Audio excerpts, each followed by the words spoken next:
Bonjour à tous, merci de votre invitation et ravie de vous retrouver en présentiel ou presque, ça fait plaisir de vous revoir. Donc, je vais vous présenter synthétiquement la Fondation et ses missions. Évidemment, après, je serai à votre disposition pour toutes vos questions. Donc, je suis Anne-Sophie Ribaren, je suis responsable régionale Nord-Ouest et référente e-santé au sein de la Fondation Maladies Rares. Alors, ça ne fonctionne pas. Ah oui, d'accord. Donc, la Fondation Maladies Rares, pour ceux qui ne connaissent pas notre structure, c'est une fondation de coopération scientifique qui a été créée en 2012 dans le cadre du 2e plan national Maladies Rares. Et la spécificité, c'est une structure qui est issue d'une volonté conjointe de 5 acteurs qui sont impliqués à la fois dans le soin, dans la recherche et vraiment aussi dans l'activité associative avec ce souhait et cette ambition de faire accélérer la recherche pour l'ensemble des maladies rares. Donc, c'est une mission d'intérêt général d'accélérer la recherche pour toutes les maladies rares avec 2 objectifs: décrypter les causes des maladies rares et concevoir des traitements innovants avec tout un accompagnement et un financement de projets de recherche, mais c'est aussi améliorer le quotidien des personnes malades et leurs proches. Et j'ai entendu depuis le début de l'après-midi beaucoup de sujets très intéressants sur ce volet qui est essentiel en sciences humaines et sociales. Et la Fondation Maladies Rares, comme vous allez le voir, propose aussi un appel à projet sur ce sujet. C'est un PDF, donc concrètement, qu'est-ce que nous faisons pour le soutien à la recherche? Eh bien, on finance des projets de recherche avec une politique active d'appel à projets, donc 4 à 5 appels à projets par an pour des projets en sciences fondamentales, en biologie, santé et en sciences humaines et sociales, sciences fondamentales, mais aussi à impact. Et en particulier pour les projets en sciences humaines et sociales, ce sont des projets qui réunissent autour d'un projet la vision des malades et des associations de patients, de professionnels de soins experts dans les maladies rares et de chercheurs en sciences humaines et sociales. Donc, des visions de recherche très participatives. Pour les projets en sciences biomédicales, l'objectif est vraiment de faciliter l'accès des chercheurs aux technologies de pointe avec des financements sur l'accès à des plateformes de séquençage à haut débit, de criblage, de technologies de modèles cellulaires innovants, de création de modèles en recherche translationnelle. Donc, c'est financé, mais c'est aussi accompagner et valoriser les projets. Et de plus en plus, on travaille au sein de l'écosystème avec vous, pour vous, mais aussi avec tous les acteurs de la chaîne de valeur, de valorisation des projets de recherche jusqu'à la commercialisation avec les industriels du médicament. Donc, c'est favoriser les collaborations autour de projets, autour des idées de projets de recherche que vous pouvez mener entre les chercheurs académiques, les médecins, experts des maladies rares dans les centres de référence, les associations de patients, les filières de santé aussi. Vous avez une action très forte d'impulsion de projets de recherche, mais aussi les acteurs de la valorisation de la recherche qui sont là en conseil pour comment valoriser les projets de recherche, comment créer de la valeur et puis comment concevoir des projets en co-construction avec des industriels, des biotech, des startups, jusqu'aux industriels du médicament. Donc, c'est vraiment aider à l'émergence de projets de plus en plus en interdisciplinarité. Et puis aussi, si vous suivez nos actualités, on participe de plus en plus à des appels à projets collaboratifs. Au-delà de la politique d'appel à projets que propose la Fondation, c'est aussi des appels à projets conjoints avec d'autres acteurs qui ont ces missions d'accélérer la recherche. Alors, on a une mission très terrain. On espère la reprendre très prochainement, de venir vous voir dans les centres de référence, dans les labos, avec des responsables régionaux qui viennent à votre rencontre, qui prennent aussi le temps de comprendre quels sont vos besoins de recherche, de créer aussi des appels à manifestation d'intérêt conjoint, et puis ce rôle aussi de valorisation, de communication et d'essaimage autour des projets de recherche, comment communiquer, comment sensibiliser à l'intérêt en fait des résultats de recherche dans les maladies rares qui peuvent avoir un impact beaucoup plus large puisque ce sont des innovations de rupture donc pour la santé de demain. Vous voyez aussi le logo du Club POC. Au-delà de nos appels à projets, la Fondation Maladies Rares aussi s'intéresse à vous suivre dans vos preuves de concept POC pour vous aider à travers du financement, mais aussi à travers trouver des collaborations, des missions de mise en lien qui peuvent être aussi avec des experts techniques à un moment de votre projet en mobilisant notre réseau ou le réseau des acteurs avec qui nous travaillons pour essayer d'amener plus loin et plus rapidement vos projets de recherche.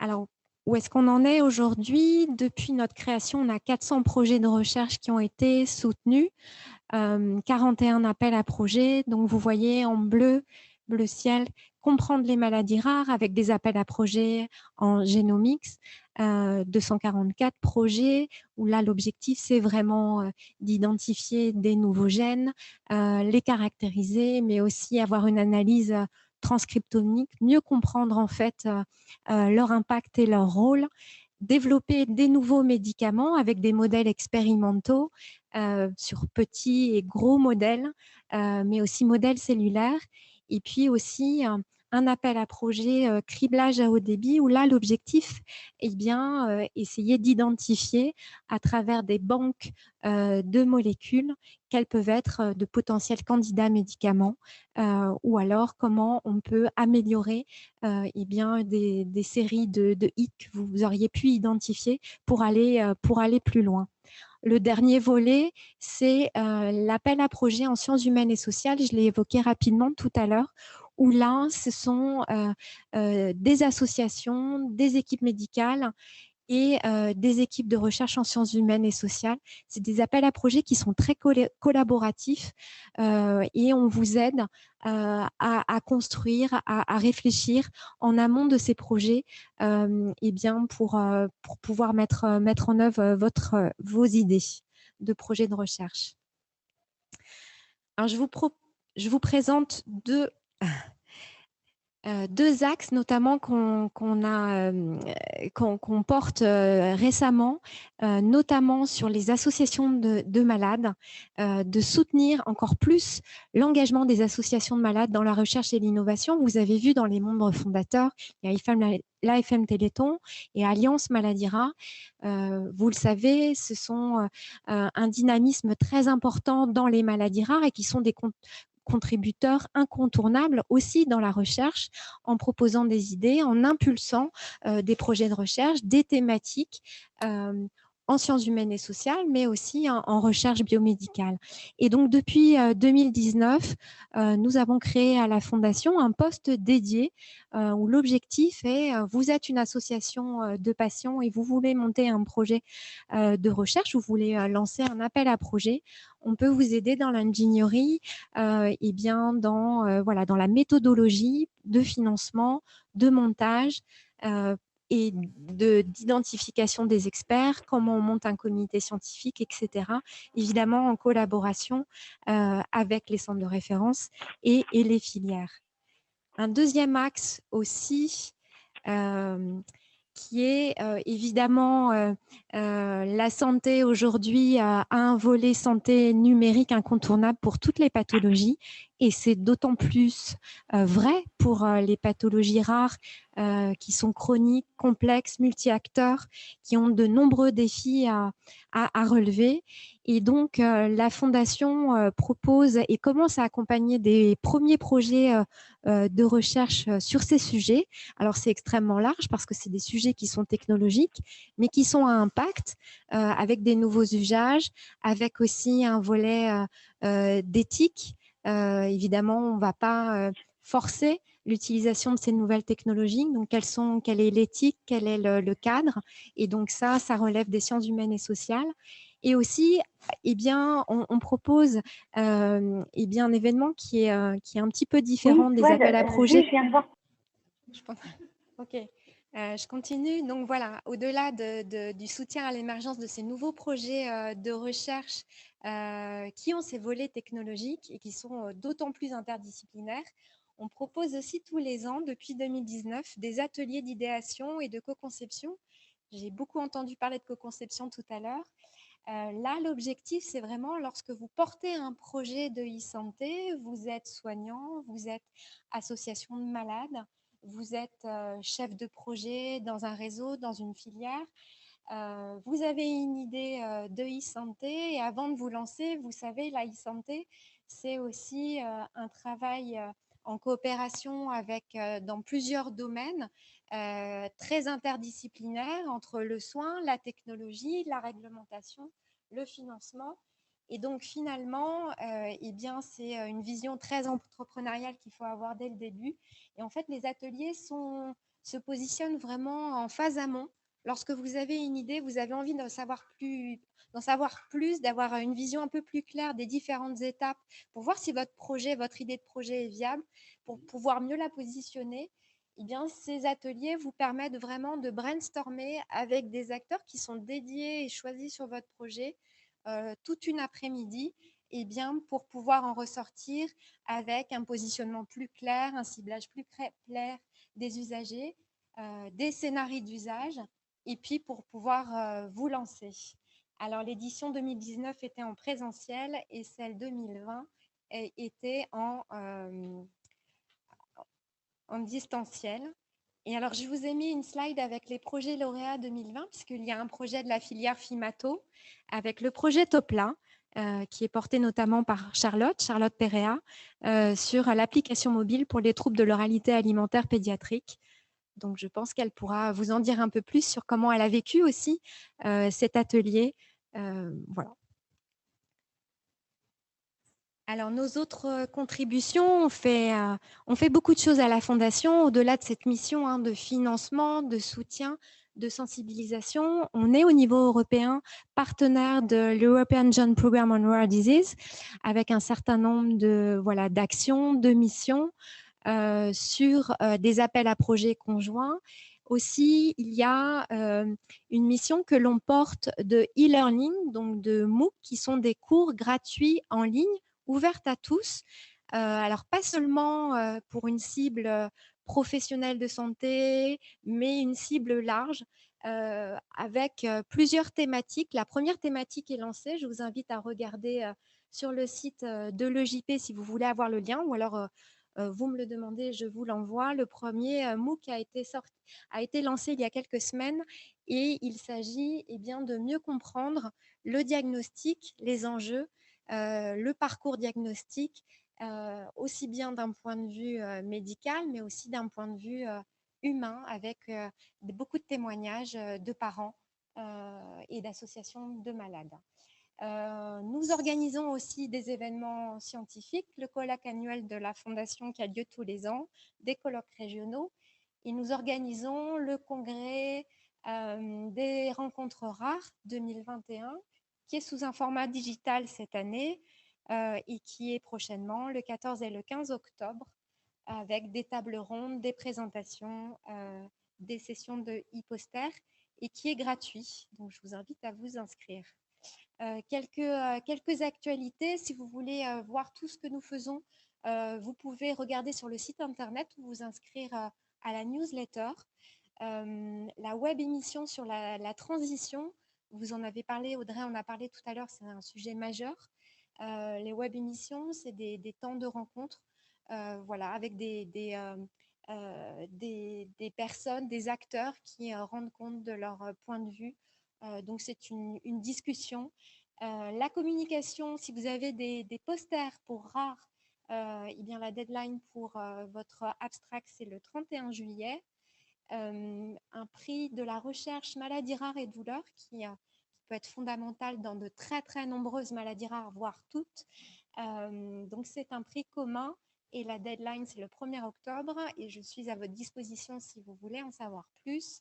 Le Club POC, si vous avez des projets de recherche innovants et si vous voulez en discuter avec nous, au-delà des appels à projets, on fait des sessions pitch avec des acteurs industriels, ce qui permet un petit peu de tester votre projet pour des projets qui sont quand même assez matures.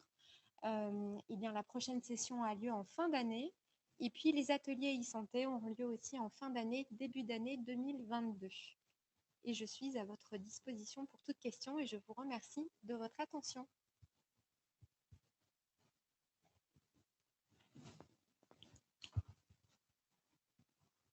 Merci. Merci beaucoup Anne-Sophie. Est-ce qu'il y a des commentaires ou des discussions? Donc, toutes les initiatives et tout le soutien à la fois dans l'animation scientifique et le financement est bien sûr le bienvenu et synergique. Je me faisais confirmer par Audrey, mais vos appels d'offres sont relayés sur les sites de la filière qui regroupent ceux des centres de référence. Oui, vas-y.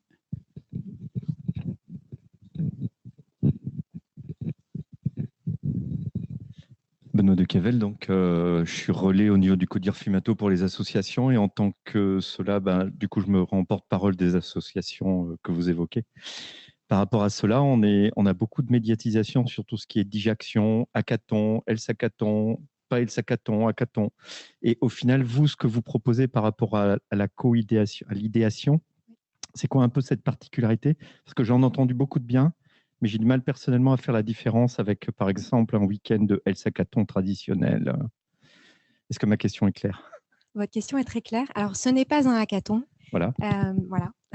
Ça peut être complémentaire. En fait, les hackathons, il y a une partie, alors pour ceux qui ne connaissent pas, on est vraiment sur des sprints de créativité et aussi de développement où il y a des étudiants. C'est souvent le temps d'un week-end, on ne dort pas beaucoup et il y a des développeurs qui codent pour essayer de montrer voilà, des premières fonctionnalités sur des projets, notamment souvent applications. Nous, ce qu'on s'est dit, c'est que ce n'était pas forcément un événement qui était adapté à notre écosystème où il y a voilà, des associations, des soignants, tous des acteurs qui sont très pris, qui n'ont peut-être pas envie de passer tout un week-end.